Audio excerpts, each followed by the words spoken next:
Bonjour à toutes et tous, bienvenue pour ce nouveau tuto qui va nous permettre de donner l'expression de l'accélération lors de la chute libre d'un objet. Alors, je vous renvoie tout de suite au SP numéro 4 qui est un tuto sur la deuxième loi de Newton parce que la deuxième loi de Newton est le point de départ de l'étude d'une chute libre qui va nous amener à établir les équations horaires ou les équations de trajectoire. On est ici dans une situation à deux dimensions avec deux axes repérés, x et y. Et l'objectif, ça va être d'étudier la chute libre de l'objet. L'objet, c'est donc la balle. Le système, c'est la balle, c'est le ballon de basket qui va aller vers le panier. Donc, ce qui m'intéresse, c'est le ballon de basket une fois qu'il est en l'air, parce qu'une fois qu'il est en l'air, il n'est soumis qu'à son propre poids et uniquement son propre poids. C'est pour ça qu'on va pouvoir dire qu'il est en chute libre. Pour considérer qu'il est soumis uniquement à son propre poids, on va considérer que les frottements sont négligeables. Donc la chute libre, c'est le fait que l'objet ne soit soumis qu'à son propre poids. Si je veux commencer l'étude de cette chute libre, je vais donc partir de la deuxième loi de Newton. Alors on va prendre l'expression de la deuxième loi de Newton qui nous intéresse ici, c'est-à-dire que la somme des forces extérieures est égale au produit de la masse par l'accélération. La masse, c'est la masse du système. L'accélération, c'est l'accélération du système aussi. Bien sûr, il faut préciser quand on fait une étude rigoureuse dans quel référentiel on travaille. Ici, on est dans le référentiel terrestre. C'est le référentiel de l'observateur, du spectateur, du terrain de basket, etc.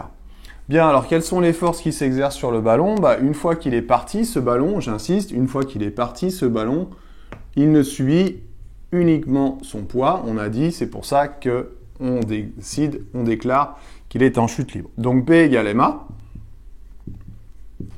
Et puis je vais remplacer P par son expression. M fois G. G étant l'accélération de la pesanteur que j'ai représentée sur le petit schéma.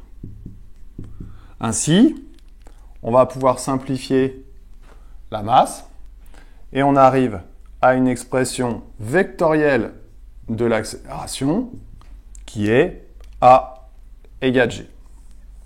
Une fois qu'on a dit ça, attention, si on veut trouver les coordonnées de ce vecteur accélération, donc AX et AY ici, parce que j'ai deux coordonnées, j'ai deux axes, X et Y, eh bien, vu que le vecteur champ de pesanteur est vertical, la composante horizontale de cette accélération est nulle, et la composante verticale de l'accélération, il va falloir faire très attention à l'orientation de l'axe OY. Si l'axe OY est vers le haut, sachant que le vecteur champ de pesanteur est vers le bas, on va avoir un signe- qui va apparaître. Si j'avais décidé de prendre un axe OY descendant, par exemple, je ne sais pas moi, un plongeon, quelqu'un qui plonge dans une piscine ou peu importe, on va avoir à ce moment-là un signe positif. Donc c'est vraiment là où il faut faire attention. Et ensuite, on va pouvoir chercher la primitive de l'accélération pour trouver la vitesse, chercher la primitive de la vitesse pour trouver la position et ainsi en déduire les équations horaires et les équations de trajectoire. Ça sera l'objet d'autres tutos. Je vous dis à bientôt pour d'autres tutos. Bye bye.